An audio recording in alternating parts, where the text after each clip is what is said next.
hip thruster off the bench, our glutes do 3 movements. Number 1 is this movement here. Number 2 is the external rotation, and number 3 is this movement there. Now, when we execute a barbell hip thruster, we can actually nail 2 out of the 3 prime movements the glutes do. So we are going to make sure that when we go through our execution phase, that is what we are doing. But first, let's set up.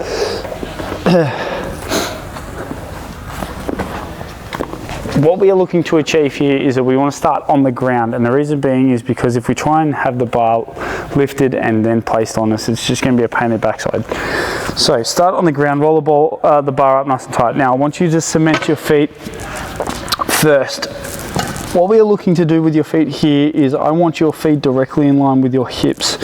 Then we create a screw-like pattern, so we screw your feet into the ground. We are looking to create that external rotation through the ground.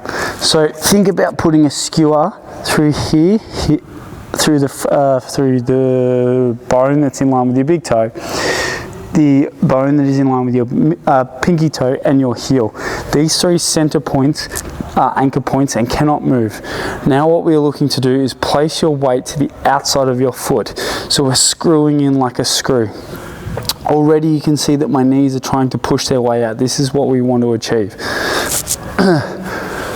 Now to get yourself up onto the bench, use your elbows, pull your shoulder blades back and down, chin to chest. With your hands, lock yourself out. Now you should be in a really nice tight position. Again, with your feet, with your knees, make sure they are tracking towards your pinky toes, not coming into the midline of your body. If they're coming out, then you're going to get all the minor muscles or your rotator cuff muscles, such as glute medius and glute minimus. Rather than if they cave in, then you're going to switch them off and it's just going to be glute maximus. Here, we're hitting all 3 of the glute muscles. Here, we're probably not getting as much activation out of the minor 2 as we would like. So back out to here. Arms nice and locked, chin to chest, hips coming through as high as they can. Squeeze hard at the top. Now, I want you to control this phase, and this is what I call the popcorn effect.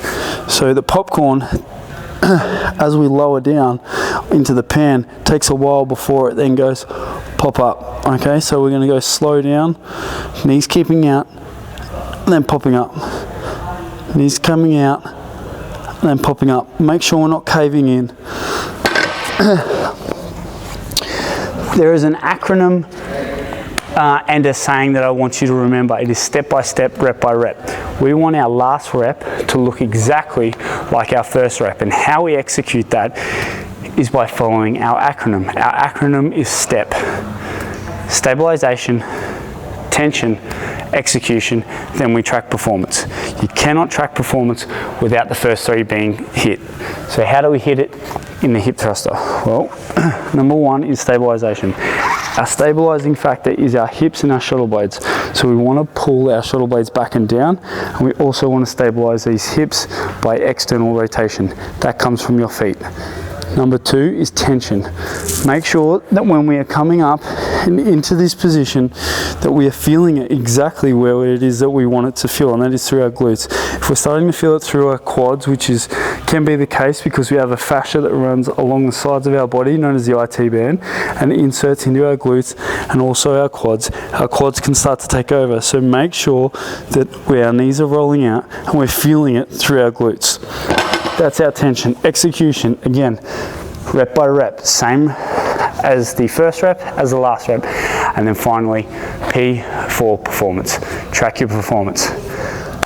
That is number 2 exercise, team. Here is number